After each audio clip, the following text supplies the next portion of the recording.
That thumbnail you've seen for this video is not clickbait.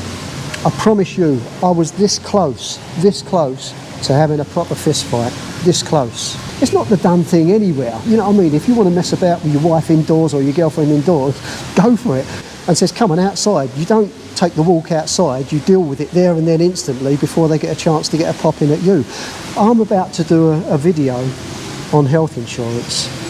And while I'm doing that video, I almost end up in a fist fight. It's ironic really, isn't it?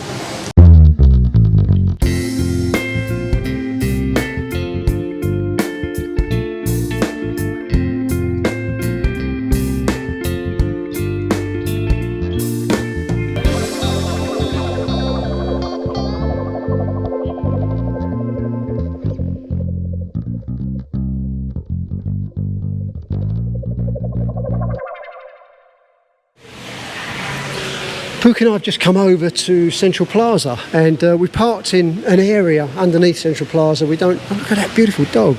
Looks like a lion. This is where we stayed the first time we came to Udon, Thani. Absolutely beautiful lobby area here. I don't know what the rooms are like now. I know they did a lot of refurbishments, but beautiful hotel. And I just said to Pook, I really need to get this other video out. It's a video that I wanted to do, and so I've decided to sit down and do this video here. Top and cup. So we've just come away from meeting up with some friends. I'm not going to mention his name, but it goes back to that thing that I've spoken about in many videos before, of Udon Thani has given me this gateway to meeting so many different people from different walks of life, different parts of the world. Now, the guy who I've just been sitting down with, I'd say he's a good friend, even though we don't see a lot of each other. It's just one of those people that when you meet, we just clicked and we just sit there. And at the moment, because he's still not living full-time in Thailand, he's finishing his career first. That's another story, by the way. And he'll probably be watching this, so seriously, have a think about what we spoke about, your career and coming to live in Thailand. Way up the odds. But so yeah, it's one of those things where he comes and visits, and then he's got to get back to his own country, and so it's just grabbing a little bit of time together. And again, it's one of those guys I could sit down with for days and days and days and not run out of things to talk about, not run out of conversation. But those days will come. Don't worry, I'm gonna pin you down when you get here, and you'll be stuck with me forever. But I know we're going to have some great conversations and spend some great times together when he gets to spend his full time, when he does retire here. So speaking with him, and he's a top lawyer. He's pretty much the top of his ladder, as far as I know. I don't know a lot about it, but you know, being a deputy district attorney is, as far as I know, one of the highest positions you can get in the legal professions over in the States. So that's the kind of guy he is. And me, growing up, I don't know what it is, it's almost like still implanted in my mind a pecking order. I try and avoid it as much as possible, but I know full well that if I was living in the UK, we never would have met, and I never would have had the insight into his life and the fascinating stories that he's got to tell. So I really do appreciate that, and it's thanks to Udon Thani that I've met the guy. We both got Udon Thani in common. So there's that. Anyway, going off onto I don't know, the different end of the spectrum, I suppose. I was thinking the other day about what I actually like about here, the quality of life here. And of course I was speaking with my friend today and he's got a couple of friends travelling with him as well, speaking with them. And I don't know what it is, things that seem important back in the West, back in England, back in the US, are just not important at all here. You just see things very, very differently. And you can sort of like see the quality and the value of things that are much simpler, less expensive, and an easier way of life. That becomes a quality of life here. Maybe I'm not really making sense, but I know what's going on in my head, and I'm trying to bring it across to you guys, that you sort of like start to get a balance. And it's, you know, when I look at things that friends send me over from England, videos they send me over from England, I can see what's happened there, the way that their lives are, and I know full well that even on a very low budget, living here, quality of life can be so much better. It really can. And I just wish that more of my friends would see that those who are still married to English ladies, don't have to be married to a Thai, come and retire out here. Your quality of life would be turned around, I know it would. Once you settle in, once those initial fears go, the quality of life is totally different. Very, very different way of life, I've got to say that. The fact that, let me give you an example, okay? So, you know, you're here and you look at law and order. Now, okay, back in the UK, it seems to me, wherever you go, wherever you look, you've got police officers everywhere. Now, I don't know what the crime statistics are, I've not looked into them, but it just seems to me, touch wood, it seems to me that crime, especially crime that we would experience or see, is non-existent. Sure, you know that there's a couple of lads up the road there who are maybe taking some pills that they shouldn't be taking, but overall their life doesn't affect us, doesn't get involved in our life, and people just do their own thing and get on with what they're doing. Now, talking about law and order, some people might look at that as if, you know, it's too lax here. And let me give you an example of that. So we'll drive from here, Udon, Thani, we'll drive down to Bangkok. It used to take over 8 hours. Now it's about 6.5, 7 hours to do that drive. And we've done it almost every time, and we've been down there many times driving. We've done it, and on the complete journey, we've not seen one police officer, one police car. Now, does that mean that there's not people breaking the law? I'm sure there is. You go out of a night time, you see many people driving vehicles, backlights not working. It's like those things that are seen as, no, you can't do that back in the West. Here, it's left to common sense. You know, you drive a bit careful of a night time here because you know there's every chance of coming across someone who's not got a backlight on a little scooter. And so you allow for that, you account for that. And I'm not saying if that's good or bad. These laws are in place for a reason, but it just seems, I don't know, it just seems to be like an easier way of life for me. And again, another aspect of that, you'll see kids around about 10 years old jumping on motor scooters, popping down the shops for their mum to pick up a bit of dinner or something from the local 7-Eleven or whatever. Now, following the law, that's against the law. But it doesn't get enforced because you just don't see police officers around here.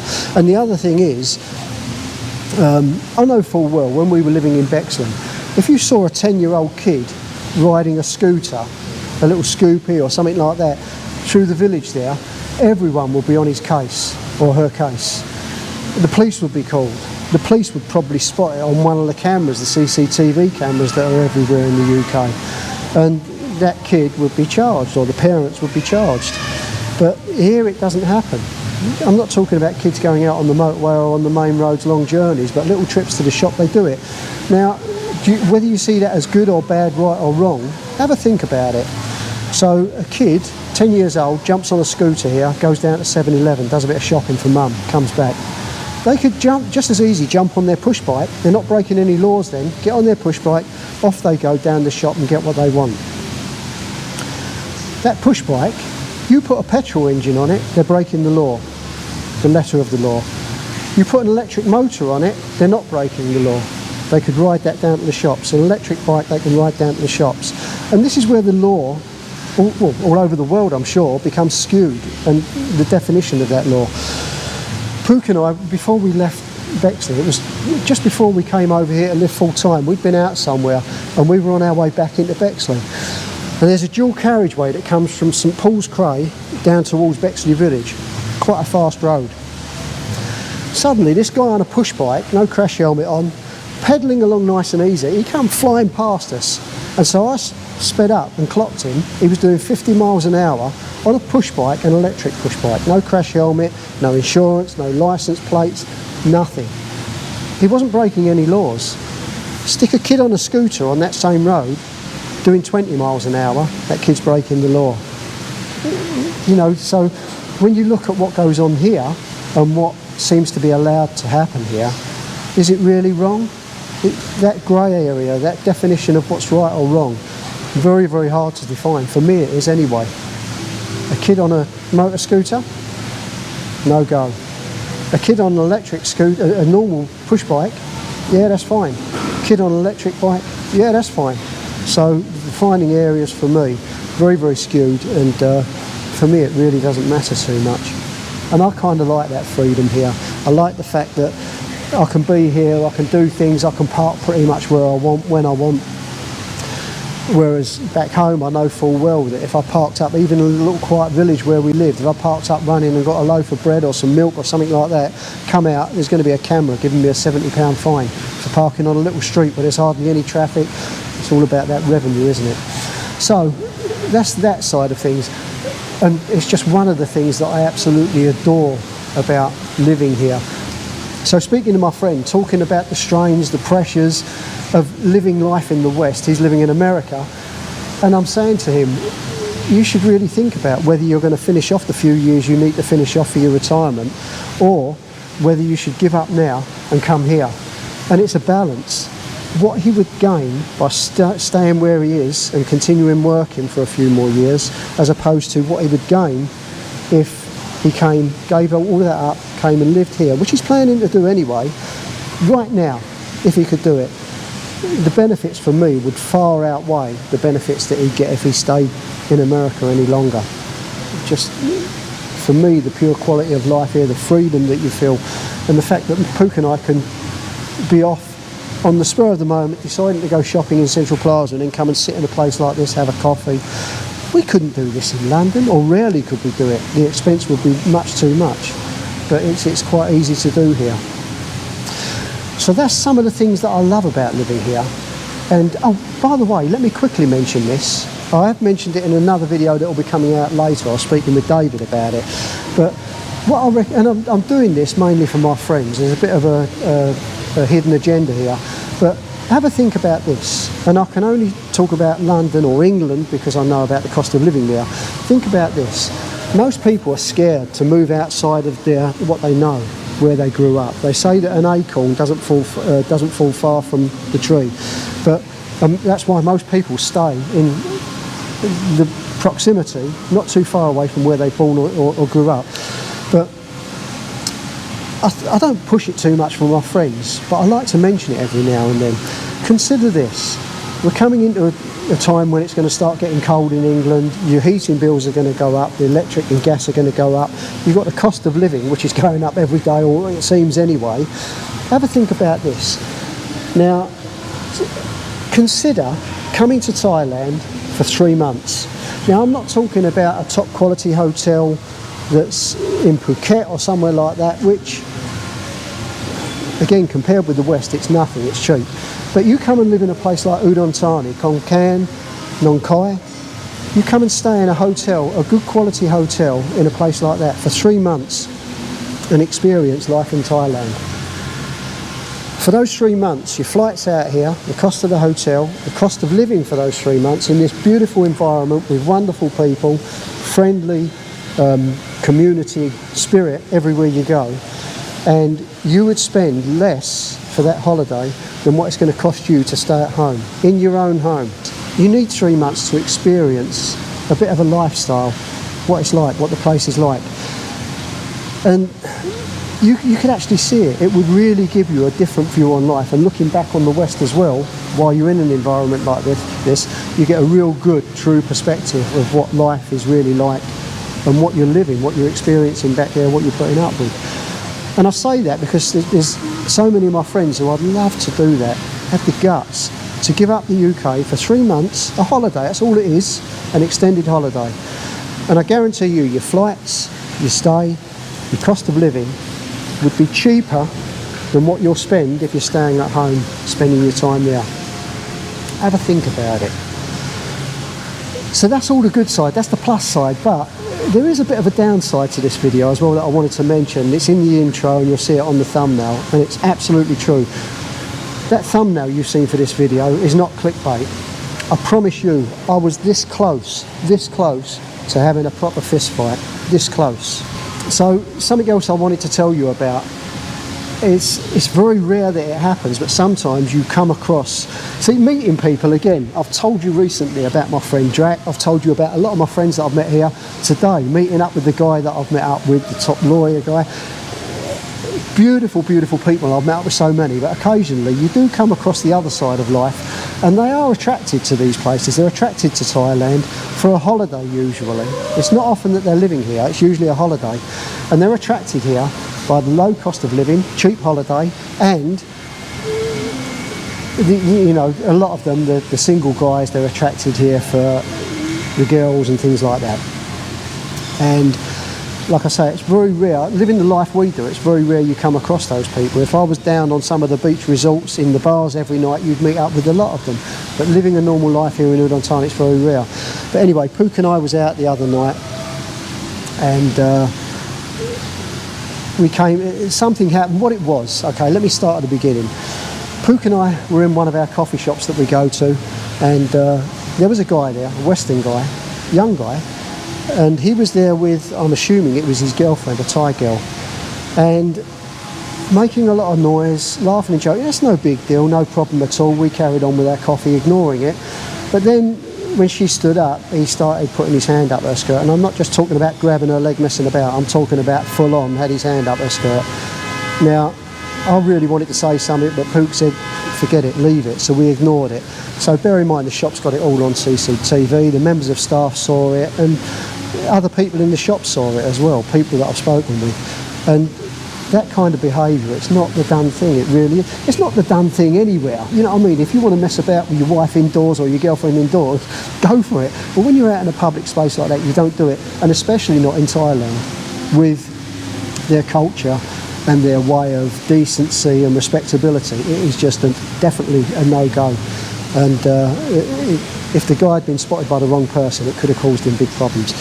So that was that one night. A few nights later, Pook had a business meeting in the same coffee shop, and she's there with her business partner. She's there with one of the new ladies who signed up for, or is thinking about signing up for Pook's dating introduction agency, the dating site. And by the way, there's a link down in the description. If anyone's interested in Pook's introduction agency, always a link down in the description. So anyway, they're having their meeting. I said to Pook, listen, I've got to do a video about health insurance. That's something else. I'll tell you more about it in a separate video. I don't want to include it in this. But I've just got to a point with a health insurance company where I'm comfortable and I'm sure that I can promote them, because I'm comfortable and I'm sure that they're a decent company and they'll offer a decent service. If they don't, I won't have anything to do with them. So anyway, I'm sitting in this coffee shop. I'm about to do a video on health insurance. And while I'm doing that video, I almost end up in a fist fight. It's ironic, really, isn't it? So anyway, Pook's over there doing her video. I'm sitting here with the camera there, talking to the camera, not loud, on my own in a corner. And I didn't even realise, but that guy who I was telling you about earlier, the young guy, he's in again with his girlfriend. And it's only when I've looked back on the video, because the video's facing him, he's come over and he's walked behind me. I didn't even know he was there. And I'm talking to camera, and he's looked at me. And at that point I stopped. And then he's walking, hovering around, wanting to say something, wanted confrontation. And I didn't know it was going on behind me. So anyway, that bit there, he just drifted off. Then I started filming again, and then when I've looked back on the video, he's come up behind me again. He's standing there, hovering around again, making out he's looking at his phone. And then he came over to me, and so this is the point when I first noticed that this guy's here behind me. And he said to me, you're making more noise than the whole coffee shop. Can you keep your noise down? And I looked at him, I said, sorry? He said, you're making more noise than the whole coffee shop. Can you keep your noise down? And I said, hang on a minute. It's that guy who was sticking his hand up the skirt. And me, I just sort of like, I jump. And it's about that injustice thing that I've got inbuilt in me. Who was he to tell me to keep my voice down, and yet behaving how he did, making a lot of noise, a couple of nights before that. So I said to him, I pointed out, listen, you were in there the other night making a load of noise, sticking your hand up your girlfriend's skirt. You thought that was all right, but believe me, it wasn't. Just go away. Don't interrupt me. I don't need to speak to you. I don't want to talk to you. And he started getting really shitty about it. I don't think he knew that I was with Pook, her business partner, and this other... Oh, by then the other lady had gone, by the way. Just Pook and her business partner. So he's there, and he's saying, well, you just need to keep your noise down. And I started to get a bit rattled by it. So I said to him, look, how can you justify what you were doing, sticking your hand up your girlfriend's skirt, and now you're having a pop at me just for talking on camera? I'm not interfering with anyone. And he said to me, you keep mentioning about me putting my hand up my girlfriend's skirt. Why is that? Do you want a bit of it? And it just, you know, you just, what's it all about? What's this guy all about? He's on the attack, you know. So at that point, Pook has piped up, and I could hear her calling out. So bear in mind, the camera is facing over where Pook is. I'm here like this, he's there. So Pook said, oh mate, you know, what's your problem? You know, the way you're behaving, you know, she started laying down the law to him. And then he's gone walking over to them. Now, I didn't know how he was going to respond to them, so I've jumped up, gone walking over there. At that point, he's come back at me, and he's got his face right in my face, nose to nose. I could smell his breath. And it was like, at that point, he was like, come on, outside, come on. He's offering me out, like, you know, what I used to experience as a kid in a youth club or at school. Come on, outside you. And it's not that, it's weird how an instinct kicks in. I'm not a violent person, not at all. But growing up where I grew up, you had to be on your toes a little bit and a bit aware of your surroundings.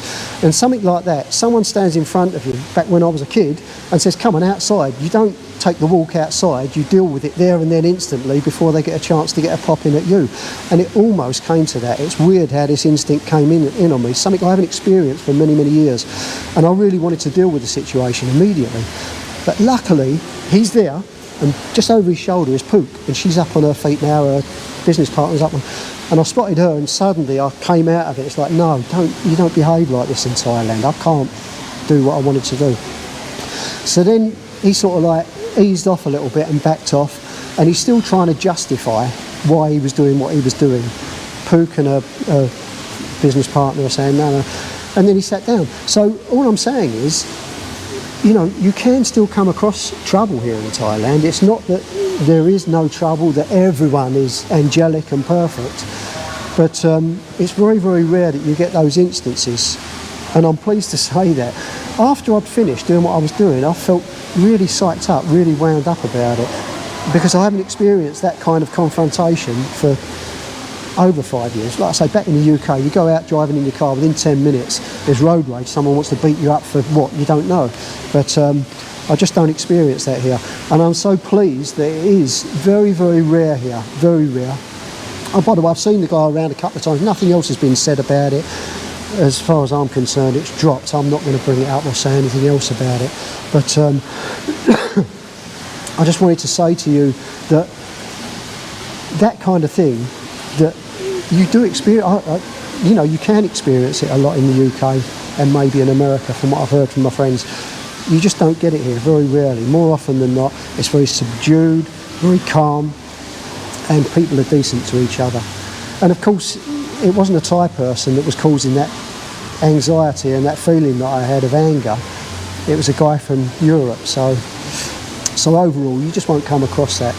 Life is bliss every day. But I've also got to remember that that side of me has gone forever, and I can't let it get fired up again. Whatever the situation is, whatever's thrown in front of me, I can't let that side of me come out again. I'm too old anyway. I don't want to be dealing with stuff like that, you know. I want a nice, quiet, peaceful life. So that was it, really. The phenomenal joys of living here in Udon Thani, and one little incident that happened that was really nasty, really horrible. But like I say, it's very rare, and I'm so pleased it is. So thanks very much for listening again. Don't forget to look down the description. You'll find all the links to everything we do and everything we're involved in down there. And I never normally say it, but please hit subscribe, and if you hit the bell, you'll get notifications when new videos come out. Thanks very much.